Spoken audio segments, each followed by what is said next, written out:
Ciao a tutti!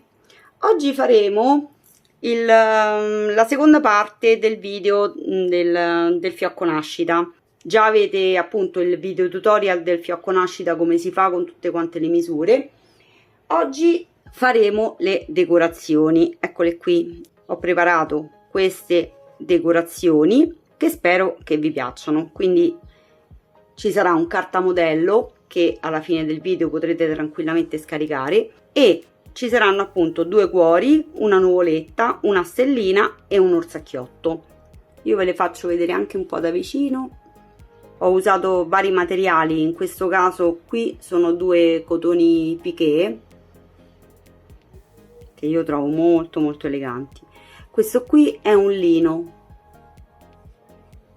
e trovo magnifico.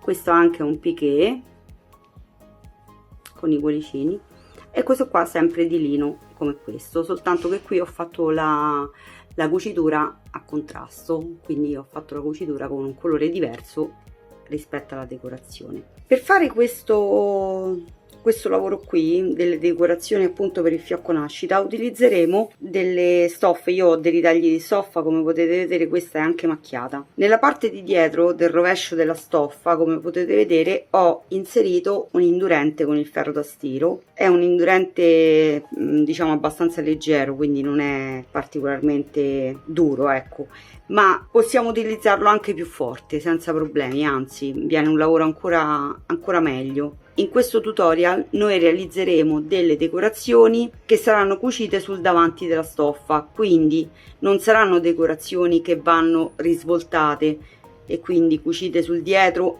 e poi risvoltate.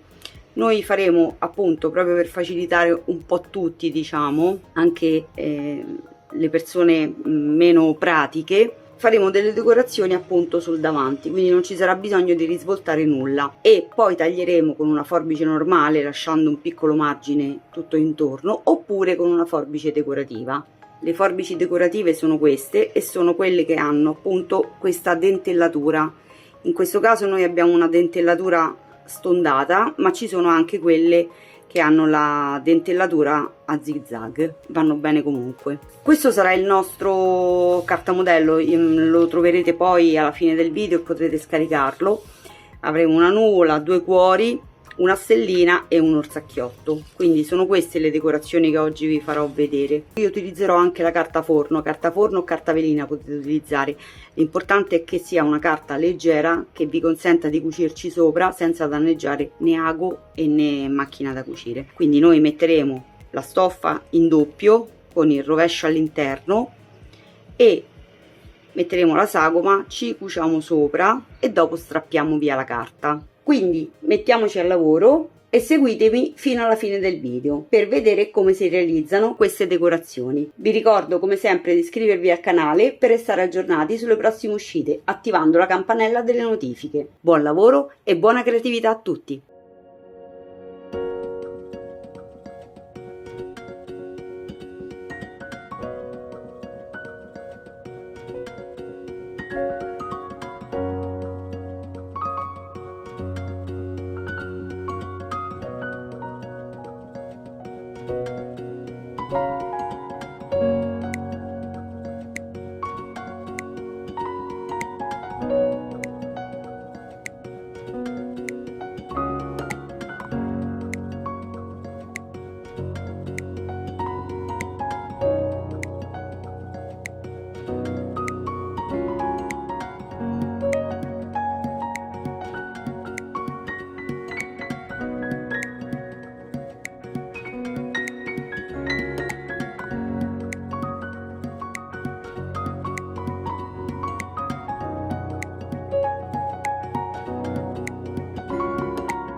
Allora, queste qui sono le mie decorazioni terminate. Come vedete, questa qui l'ho fatta con la forbice quella decorativa, invece queste qui con la forbice quella normale. Io non metto mai il laccio sulla decorazione quando la cucio, lo metto dopo. Perché innanzitutto passo il nastrino direttamente così e posiziono poi sulla base di come mi piacciono, diciamo, ecco, le decorazioni, decido la posizione, quindi dove metterlo. Sia che io faccio le decorazioni queste qui con il margine, quindi cucite al dritto, sia che io faccia queste decorazioni qua, che sono quelle cucite al rovescio, che poi vanno girate praticamente, non metto mai, comunque vada, il nastrino, perché appunto poi lo regolo. O metto un puntino, eccolo qua, o metto un puntino di colla a caldo, oppure metto un pezzo di flisellina biadesiva sul nastro, poi stiro e quindi si va a attaccare alla mia decorazione. O se no potete anche dare 2 punti a mano come laccetti, come potete vedere, proprio perché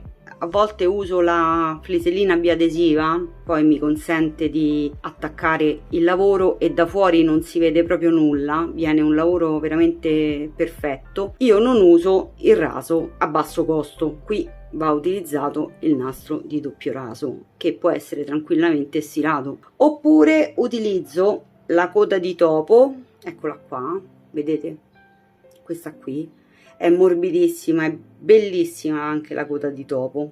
Oppure ultimamente sto utilizzando anche questa qui, che è un cordino molto sottile, rimane luminoso, quindi è molto bello anche questo qui. Altrimenti, appunto, come vi ho detto, il raso, questo qui è doppio raso, nella fattispecie questo qui è il raso Gutermann, quindi parliamo insomma di un ottimo raso.